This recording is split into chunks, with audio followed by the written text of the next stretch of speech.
Students, today we are going to study about Gauss lemma. Gauss lemma क्या कहता है? If you have any integer a which divides product of two numbers, if you have any number which divide product of two numbers and GCD of this number with one of them is 1. अगर कोई number a, b और c दो number के product को divide करता है और a का GCD इन दोनों नंबर में से किसी भी एक नंबर के साथ क्या है 1, then a must divide the second one. Fine. So इसको अगर हम इस नोटेशन में लिखने तो हमने क्या कहा, if a divides bc and GCD of a and b is 1, then a should divide c. Fine. How will you prove this? हमें पता है अगर दो नंबर्स का GCD 1 है, we have done this result that GCD of a and b is d, then there exists x and y such that ax plus by is equals to d. So now GCD of a and b is 1. So it means there exists some x and y such that ax plus by is equals to 1. Fine. Now we multiply this whole equation by c. क्या आ जाएगा? acx plus bcy is equals to c. As we know, a divides a, it means it divides multiples of a also. It means a divides acx also.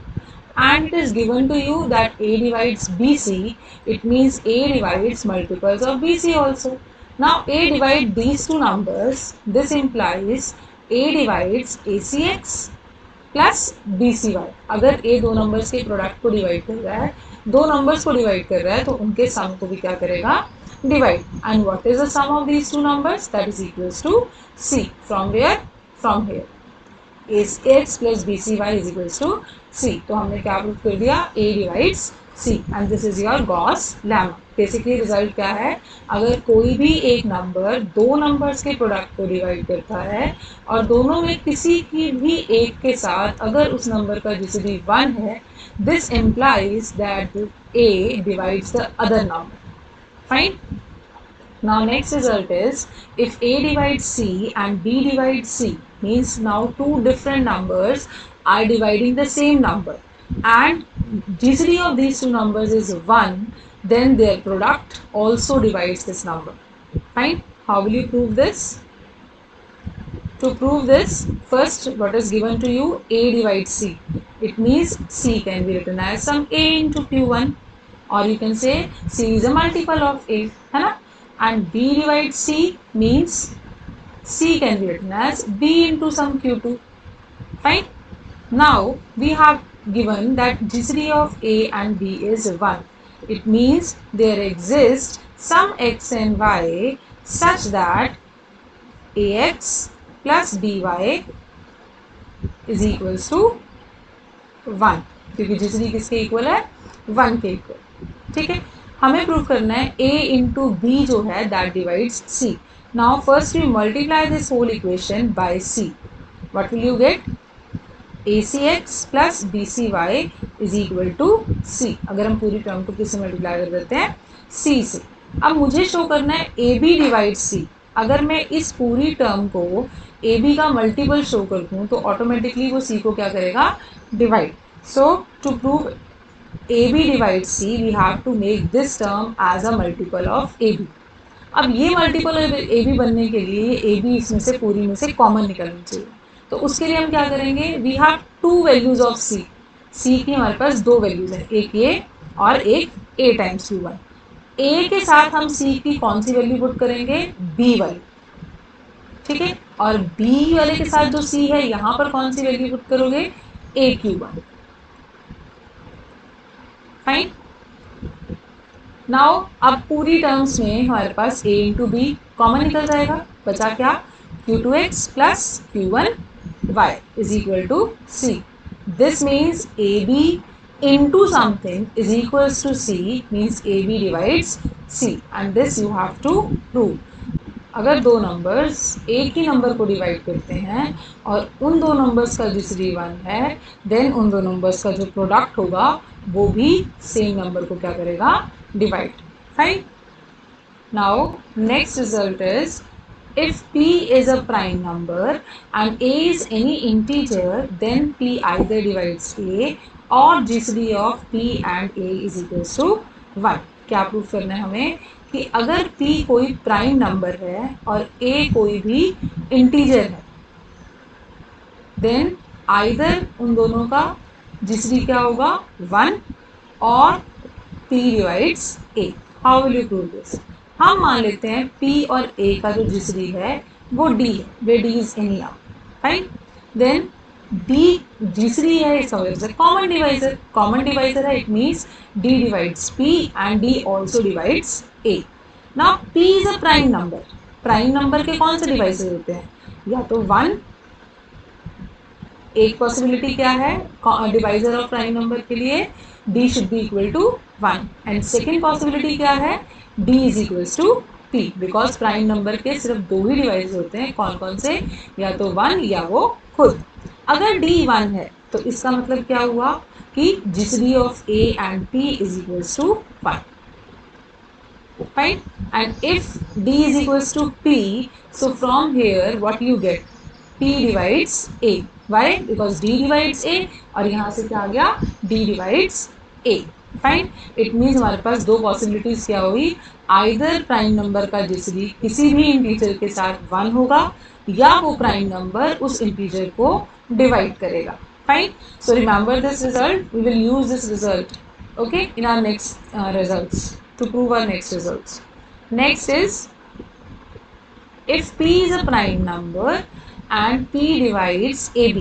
अगर p कोई भी prime number है और वो दो numbers के product को divide करता है, then we have to prove p either divides a और p divides b.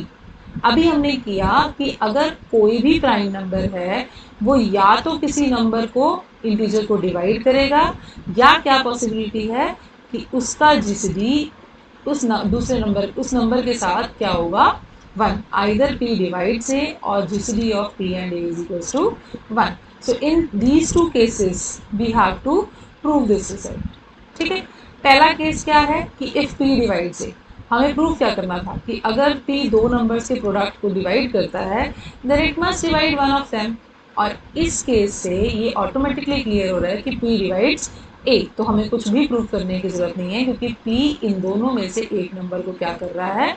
Divide. So in this case result holds. Fine.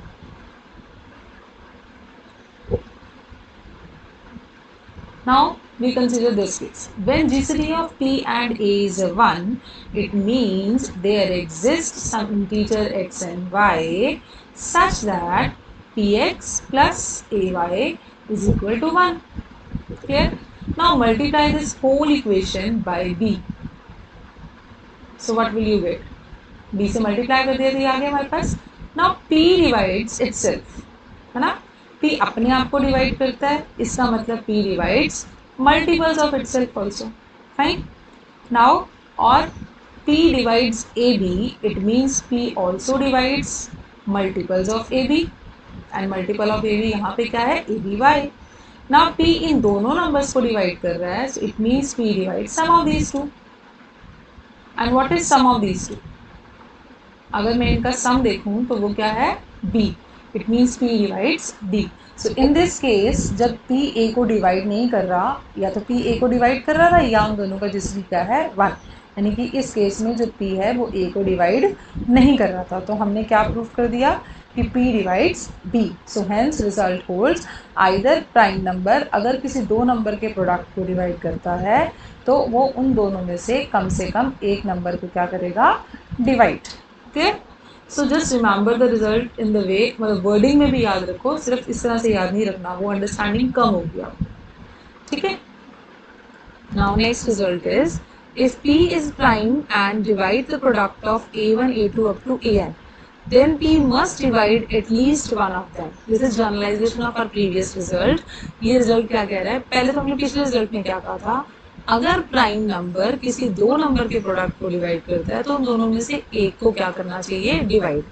अब क्या कह रहे हैं? अगर कोई prime number product of n elements को डिवाइड कर रहा है तो उनमें से कम एक को क्या करेगा?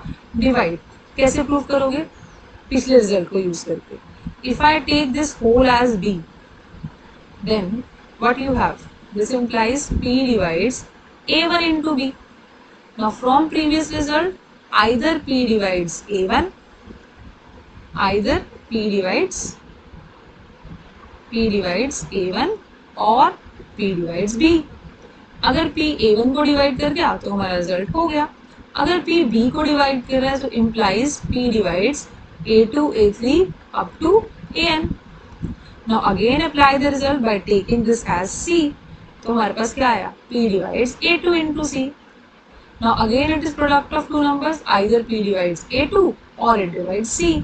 तो ऐसे करते करते हमारे पास क्या आ जाएगा? क्या आया अब यहाँ से? Either it divides a2 or it divides c. अगर a2 को डिवाइड कर दिया then it is done, और अगर c को डिवाइड कर रहा है तो हम फिर से अप्लाई कर देंगे a3, a4 and so on up to an. ठीक है, इस तरह हम कंटिन्यू करते करते we can prove t must divide at least one of the numbers. जिनके प्रोडक्ट को डिवाइड कर रहा है तो उनमें से कम एक को क्या करना चाहिए? Divide. Fine. Now next result is if GCD of A and B is equal to D, then GCD of A by D and B by D is equal to 1. मतलब अगर दो नंबर्स का GCD 1 है, D है, then अगर मैं उन numbers को D से डिवाइड कर दूं तब जो क्वेश्चंस बचेंगे उनका GCD क्या होगा? 1. How will you prove? Let GCD of A and B is D. It means D divides A and D also divides D. This implies A can be written as D into some Q1 and D can also be written as D into some Q2. Fine. Now what is your A by D? That is Q1. And what is your B by D? That is Q2. And now we have to prove that GCD of Q1 and Q2 is equal to 1. यही prove करना है हमें. How will you prove this? इसको prove करने के लिए हम क्या करते हैं? हमें क्या गिवन है? GCD of A and B is equal to D. So it means there exists some integer x and y such that ax plus by is equal to b. Now इसमें वैल्यू पुट कर दो a की भी और b की भी. What you get? D times q1x plus d times q2y is equal to d. So from here what we get? This implies q1x plus q2y is equal to 1. d cancel out हो जाएगा. So इससे हमें क्या clear होता है कि ऐसे integer x and y exist कर रहे हैं such that q1x plus q2y equal to 1. So this directly implies that GCD of q1 and q2 is equals to 1. Fine. So it means q1 क्या था हमारे पास? A by D and q2 क्या था? B by D. So finally what we have proved? GCD of A by D and B by D is equal to 1. Basically इसका मतलब क्या है? अगर दो नंबर्स का GCD 1 है, D है, तो हम इन दोनों नंबर्स को इनमें जो मैक्सिमम कॉमन है, what is GCD? Greatest common divisor. जो इन दोनों में मैक्सिमम कॉमन है उससे हमने डिवाइड कर दिया. तब जो नंबर्स आए उनके बीच में कुछ भी कॉमन नहीं होगा एक्सेप्ट 1. उनका ग्रेटेस्ट कॉमन डिवाइजर क्या होगा? 1. Fine.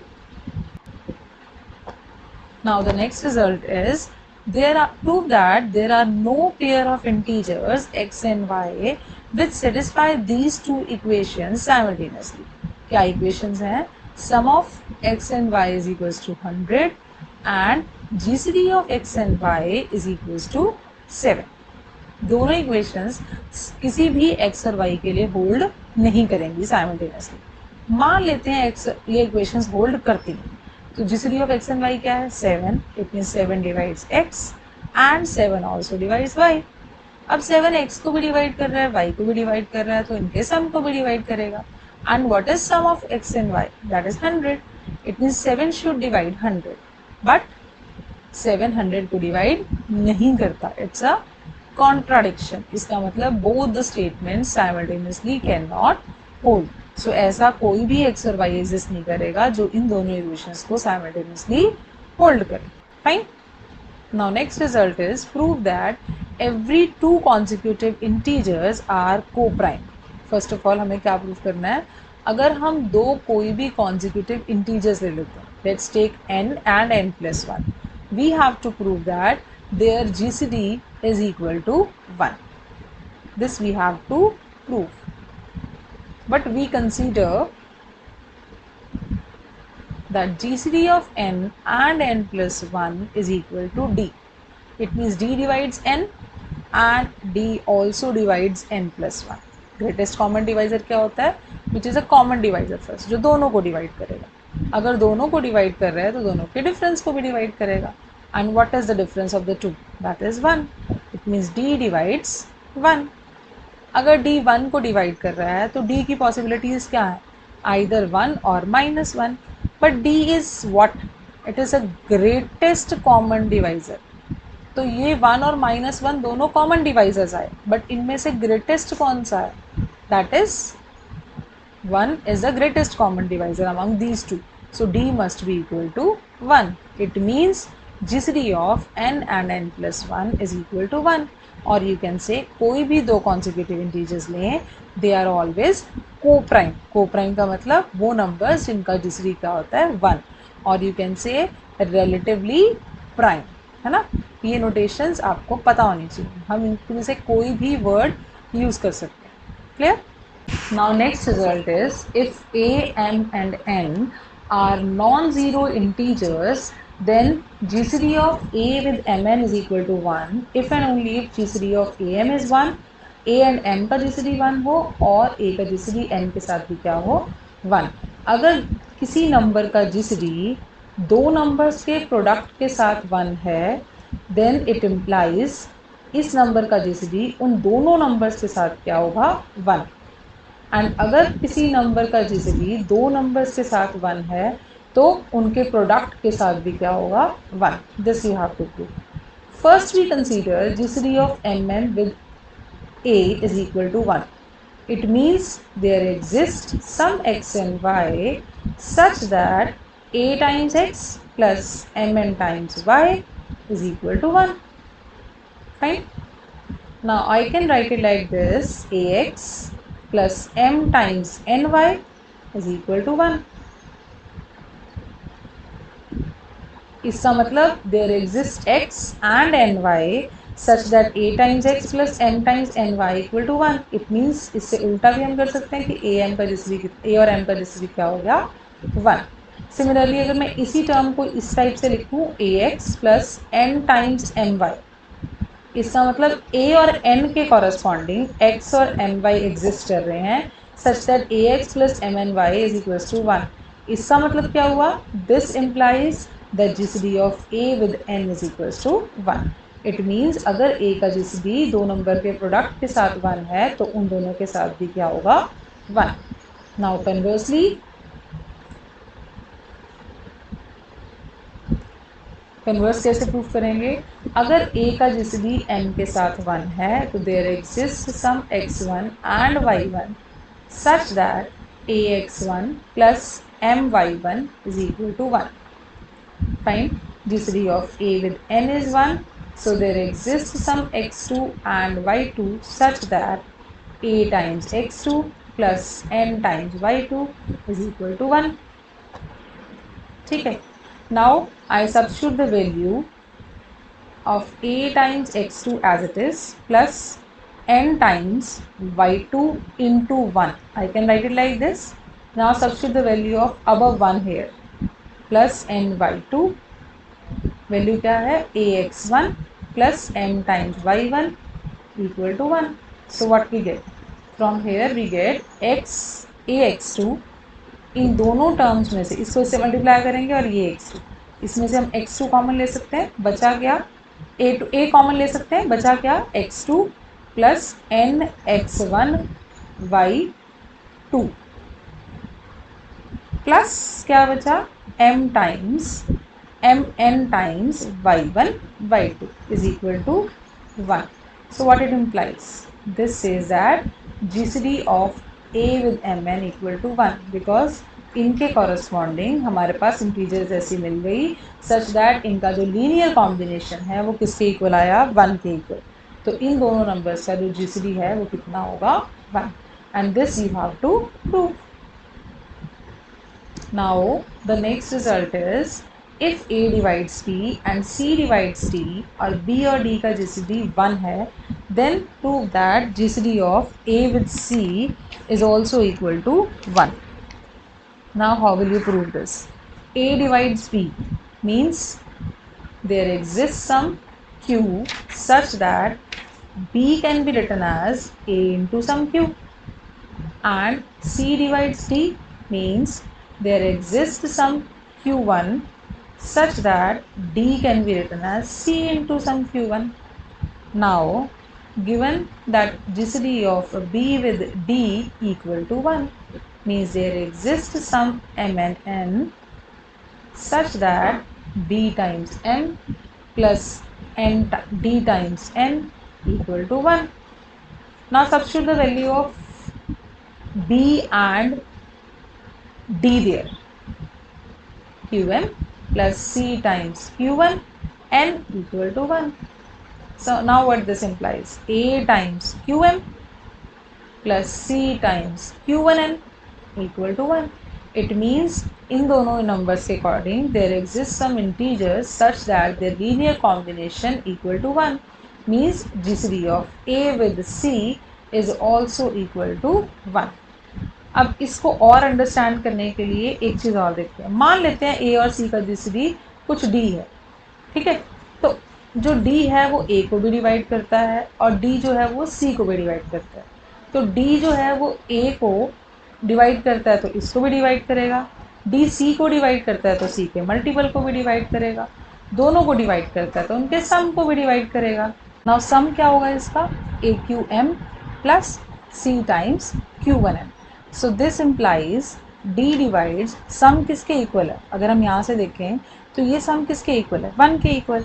It means D divides 1 और D 1 के दो ही डिवाइसेस हैं, कौन कौन से, या तो 1 और -1, but D greatest common divisor है तो D क्या होना चाहिए, 1। इसलिए हम डायरेक्टली यहाँ से बोल देते हैं कि अगर ये रिजल्ट होल्ड करता है then GCD of A with C should be equal to 1। इस चीज़ को हम दोबारा प्रूव करके नहीं दिखाते, ठीक है। सो ये रिजल्ट अंडरस्टूड है कि अगर दो नंबर्स का लीनियर कॉम्बिनेशन 1 के इक्वल है तो इट मीन्स उन दोनों नंबर्स का जीसीडी क्या होगा, 1, राइट। सो हम ये रिजल्ट बहुत बार यूज कर रहे हैं, you must understand this. If linear combination of two numbers is 1 then their GCD must be equal to 1. This is all about today's lecture. Thank you very much.